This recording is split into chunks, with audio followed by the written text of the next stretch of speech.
নমস্কার, শিক্ষার আলোয় আমাদের এই বিশেষ অনুষ্ঠানে আপনাদের প্রত্যেককে স্বাগত জানাবো। শিক্ষার আলোয় মানে আপনারা জানেন যে আমাদের বাংলার পালস টিভির এই বিশেষ অনুষ্ঠান আমরা বিভিন্ন স্কুলেতে যাব এবং স্কুলেতে গিয়ে আমরা সেই স্কুলের পরিকাঠামো নিয়ে আপনাদের সামনে তুলে ধরবো।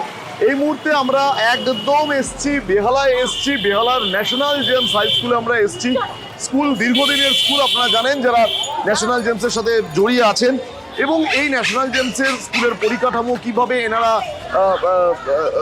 কাজ করছেন, কিভাবে স্টুডেন্টস গড়ছে, সব কিছু নিয়ে একদম ন্যাশনাল জেমসের আমরা আজকে ভেতরে ঢুকবো এবং ঢুকে আমরা একটুখানি বোঝার চেষ্টা করব যে কিভাবে শিক্ষার আলো দিচ্ছে বেহালার এই অতি পুরনো এবং জনপ্রিয় স্কুলটি। আসুন তাহলে আজকের শিক্ষার আলোয় প্রথম পর্বে আমরা ন্যাশনাল জেমসের ছবি আপনাদের সামনে তুলে ধরবো। আসুন।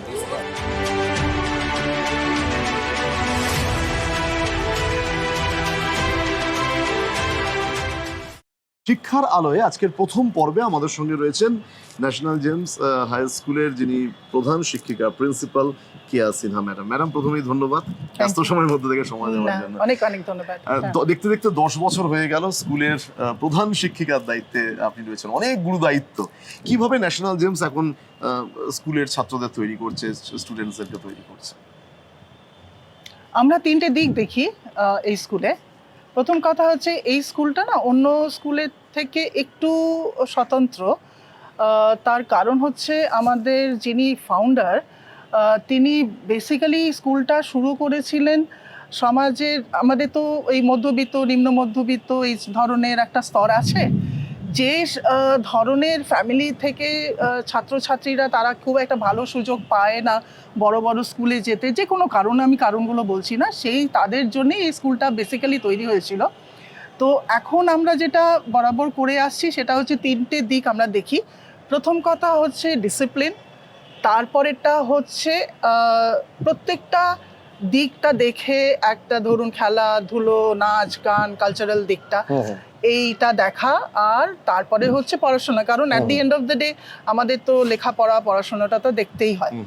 তো আমাদের যেটা আমরা ভাবি যে সবাই তো লেখাপড়ায় একেবারে উচ্চ মানে আসতে পারে না, তাদের মধ্যে কিছু আছে যারা ভীষণ খেলাধুলোয় ভালো, আবার কিছু কিছু আছে যারা ভীষণভাবে নাচ গানে ভালো, কালচারাল দিকটা ভালো।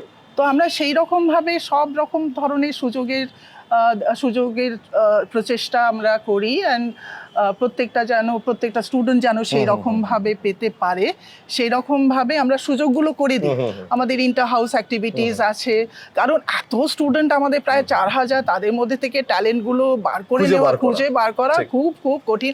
কারণ অনেকে আছে তারা চুপচাপ বসে থাকে, তাদের মধ্যে ট্যালেন্ট আছে কিন্তু তারা আসতে পারে না। তো আমরা প্রায় দেখি এই আজও যেটা হচ্ছে, প্রায় দেখি এই স্কুলে, আমি এর আগেও এসেছি, ইন্টার স্কুল ডিবেট যে কম্পিটিশনটা চলে, এইটা একটা স্টুডেন্টকে কতটা আরো গড়ে তোলে ভবিষ্যতে? এইটা না অন্য স্কুলে যখন সবাই দেখে না, তারা যে এরকম ভাবে এত বেশি ভালো তারা এই যে ডিবেট করছে বা অন্য কোনো ধরনের ডিক্লামেশন, ধরুন আপনি আগের বার এসেছিলেন, এগুলো যখন করছে, তখন অন্যরা যখন দেখে না, তখন তারা তার থেকে অনেক কিছু শিক্ষা পায়, অনেক কিছু জানে, তারপরে এত বেশি তাদের মধ্যে নলেজগুলো আসে না, যে জিনিসগুলো হয়তো অনেকেই আমরা জানি না, তো সেটা থেকে তাদের অনেক কিছু অনুপ্রেরণা দেয়। ম্যাডাম, আমাদের এই অনুষ্ঠানটার নাম শিক্ষার আলোয়। তো প্রকৃত শিক্ষায় কেউ যদি শিক্ষিত হয় তাহলে সেই স্টুডেন্টস আগামী দিনে অনেকটা সামনের সারিতে চলে আসে, ভবিষ্যৎ তার আরো সুদৃঢ় হয়।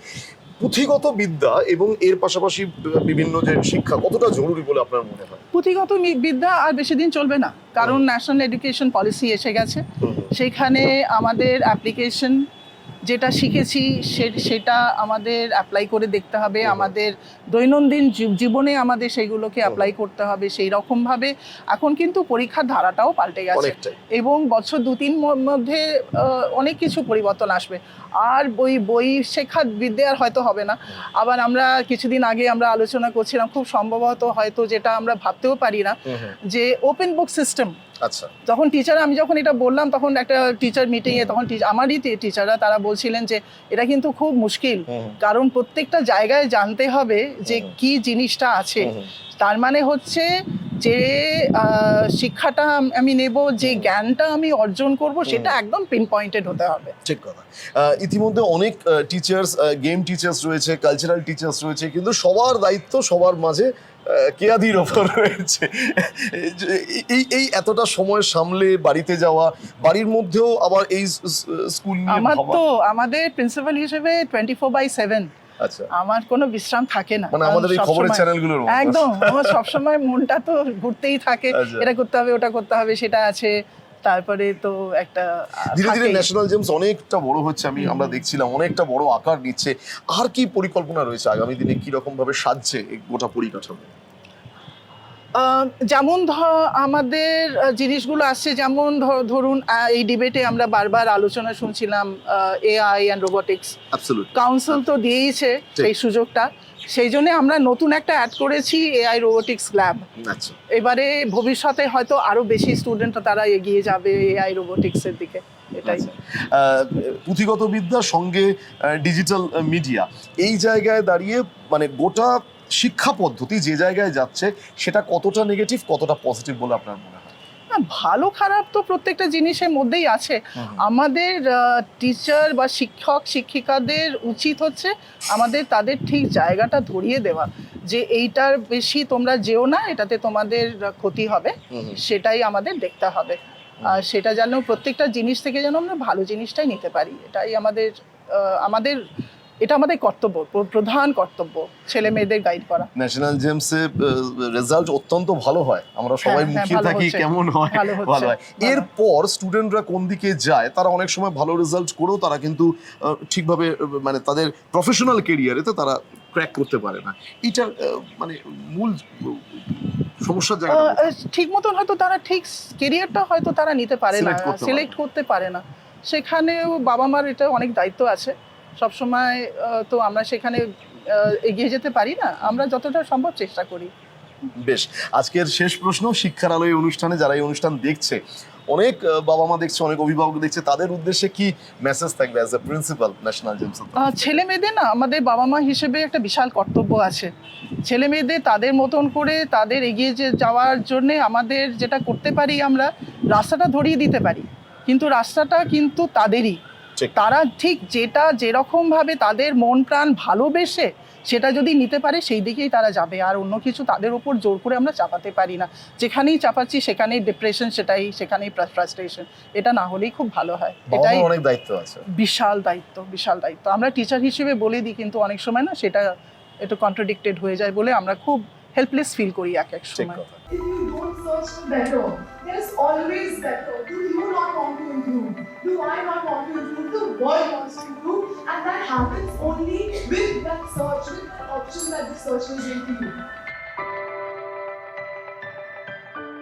তো যে কথা আপনাদের বলছিলাম, যে আমরা একদম শিক্ষার আলোয় রয়েছি, একদম ক্লাসরুমের মধ্যে থেকে আমরা বিষয়টাকে একটুখানি জানার চেষ্টা করছি। আমরা ন্যাশনাল গেমস স্কুলে রয়েছি, আমরা প্রধান শিক্ষিকা কেয়া সিনহার সাথে কথা বললাম। 7-এর ক্লাসের মধ্যে ঢুকে এই সময় থেকেই সাধারণত স্টুডেন্টসদের কিন্তু পরিকাঠামোটা তৈরি হয়, অর্থাৎ তাদেরকে যদি প্রকৃত শিক্ষিত করা যায়, তাহলে 7, 8, 9, 10 এইভাবে করতে করতে তারা কিন্তু একদম সামনের দিকে ভবিষ্যৎ তাদের সুদৃঢ় হয়। একদম ক্লাস টিচার সঙ্গে আমাদের রয়েছেন, আমরা তার সঙ্গেই কথা বলবো। ম্যাডাম, আপনার নামটা জানতে চাই। বিনীতা সর্দার।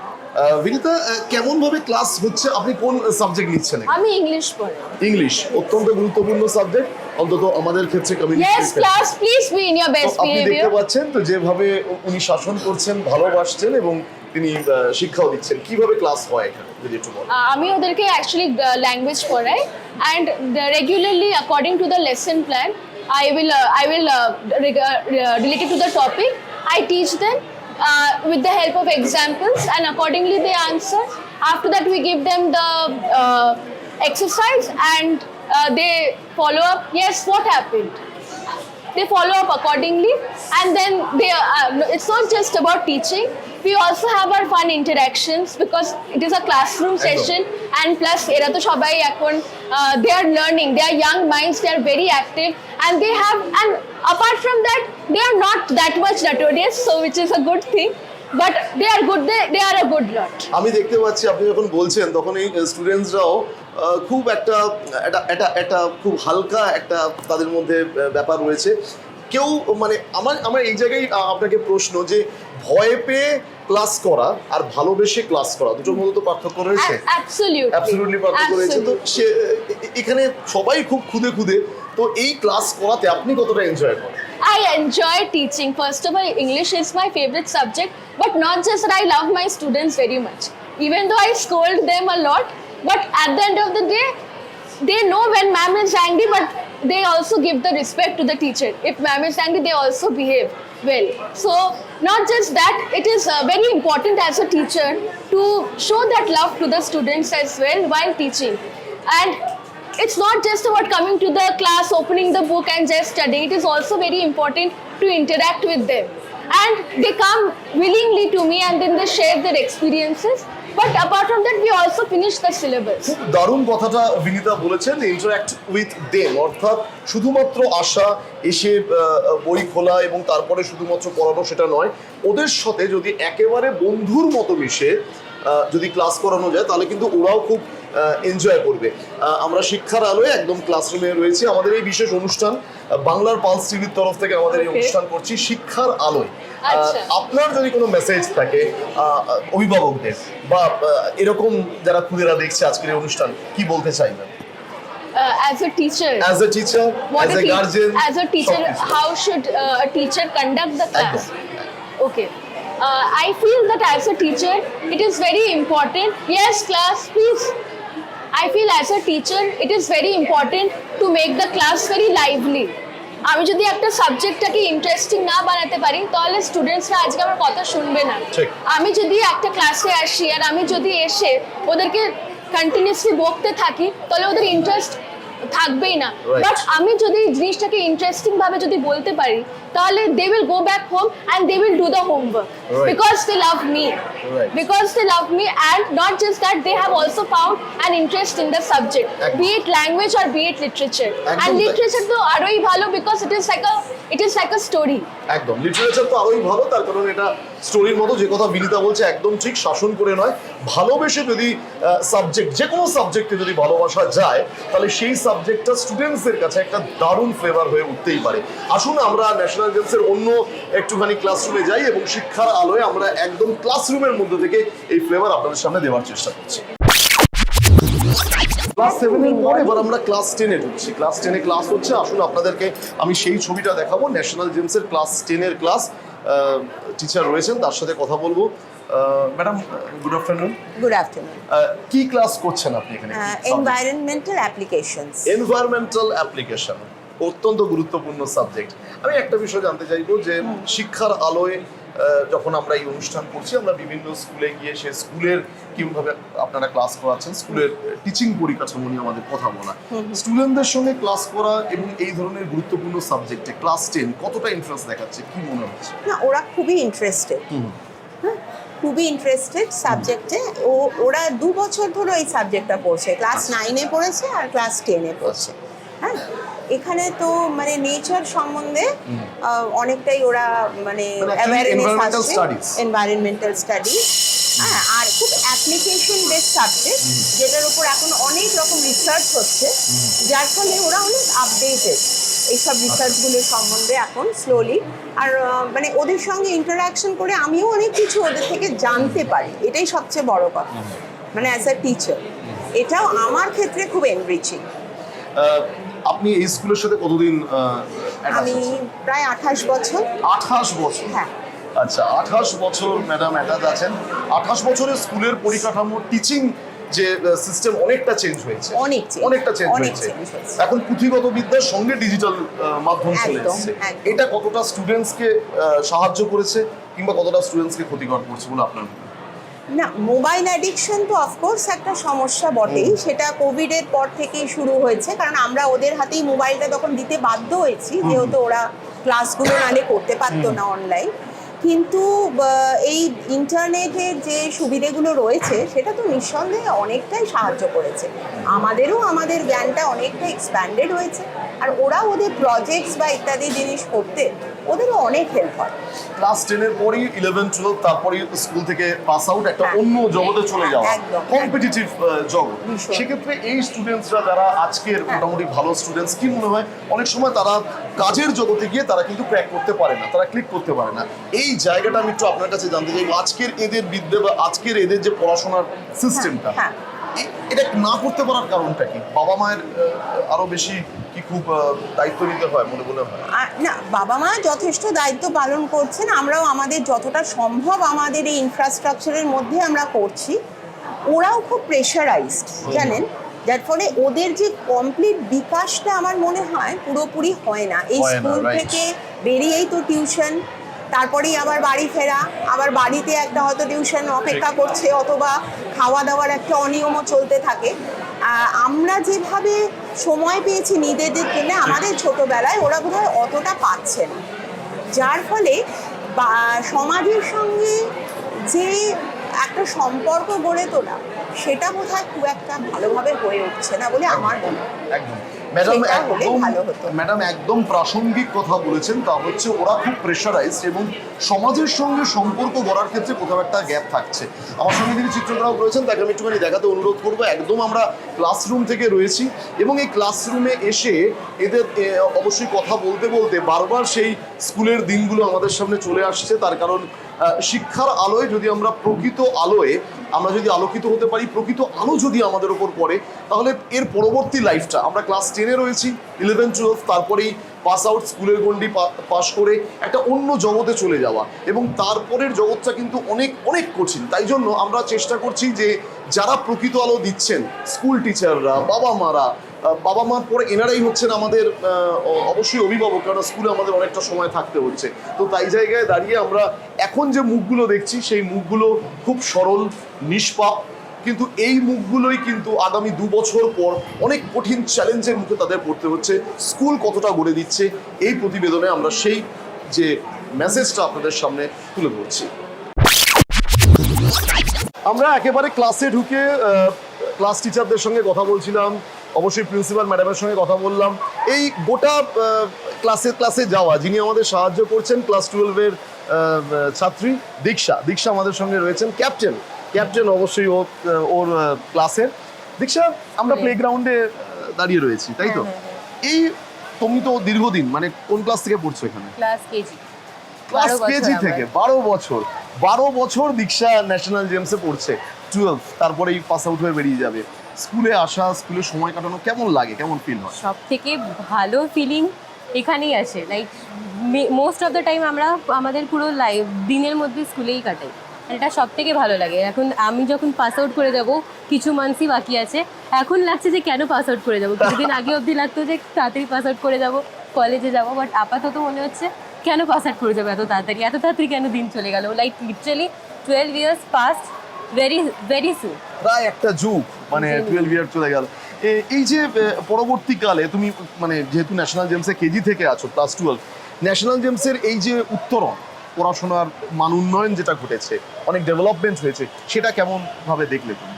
আমি যখন ছোট ছিলাম, আমি যখন যত বড় হয়েছি তত ডেভেলপমেন্টই দেখেছি। আমি যখন ফার্স্ট ইয়ারে ছিলাম তখন আমাদের হাফ ইয়ারলিস করে হতো, তারপর বাচ্চাদের হেল্পের জন্য টার্মিনালি এক্সামস হওয়া শুরু হলো, অ্যান্ড এখন অনেক inter house inter school competitions হয়, টুর্নামেন্টস হয়। তো আমাদের স্কুল ইমপ্রুভই করে গেছে সবসময়।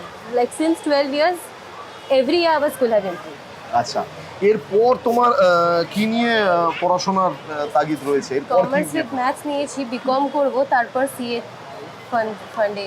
মানে আগামী দিনে আমরা দীক্ষাকে চার্টার্ড অ্যাকাউন্টেন্ট হিসেবে দেখতে পাবো, তাই তো? বেশ, তাহলে দীক্ষার স্বপ্ন হচ্ছে আগামী দিনে চার্টার্ড অ্যাকাউন্টেন্ট নিয়ে পড়া, অর্থাৎ সিএ নিয়ে দীক্ষার পড়া। যারা এখন ন্যাশনাল গেমসের তোমার থেকে অনেক জুনিয়র, তাদেরকে কি বলতে চাইবে প্রথম যে কথা? এখন ওদের খুবই ভালো একটা সিম্পল ফ্রি লাইফ আছে, বেশি টেনশন না নিয়ে ভালো করে পড়াশোনা করে এনজয় করে প্রত্যেকটা কোকারিকুলার অ্যাক্টিভিটিসে পার্টিসিপেট করে ট্যালেন্ট এক্সপ্লোর করে ভালো করে নিজের লাইফটা কাটানো। ভালো করে নিজের লাইফটা কাটানো। এটা আমরা তো ভলিবল গ্রাউন্ডে রয়েছি, এটা বাস্কেটবল গ্রাউন্ডে আমরা রয়েছি। এই তোমাদের স্কুলের যে প্লেইং সিস্টেমটা, সেটা কেমন? ভালো, লাইক আমাদের প্রত্যেকটা 4 বছর পর পর স্পোর্টস হয়, তো আমাদের সব কিছু হয়, বাস্কেটবল হয়, ইন্টার স্কুল হয়, তারপর ফুটবল হয়, কাবাডি হয়, ক্রিকেট হয়, পিটি ক্লাসেসে হয়, তো আমাদের লাইক প্রত্যেক 4 বছরে স্পোর্টস হয়, তো স্কুলের স্পোর্টিং সিস্টেমটা খুবই ভালো। স্কুল ক্যাপ্টেন দীক্ষার পুরো নামটা জানতে চাই। দীক্ষা সারা দীক্ষা সরাফের সঙ্গে আমরা কথা বললাম। স্কুল ক্যাপ্টেন তার চোখে, স্কুলের অধিনায়ক তার চোখে আমাদের গোটাটা বলে দিলেন। এই হচ্ছে আমাদের শিক্ষায় আলোয় আমরা ন্যাশনাল গেমসের পুরো পরিকাঠামোটা আমরা ছোট্ট প্রতিবেদনের মাধ্যমে আপনাদের সামনে তুলে ধরার চেষ্টা করলাম। এই ছিল ন্যাশনাল জেমস স্কুল, বেহালার ডায়মন্ড হারবার রোডের ওপরে একদম অবস্থিত এই ন্যাশনাল জেমস স্কুল। দীর্ঘদিনের স্কুল, শুধুমাত্র বেহালা না, বেহালার বাইরে থেকেও বহু স্টুডেন্টসরা আসেন।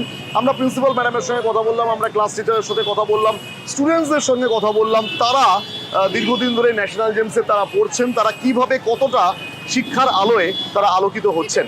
এরকমই শিক্ষার আলোয় পরবর্তী কোনো এক স্কুলকে নিয়ে চলে আসবো আপনাদের সামনে। ততদিন আপনাদের নজর থাকুক বাংলার পালস টিভির এই ডিজিটাল প্ল্যাটফর্মে।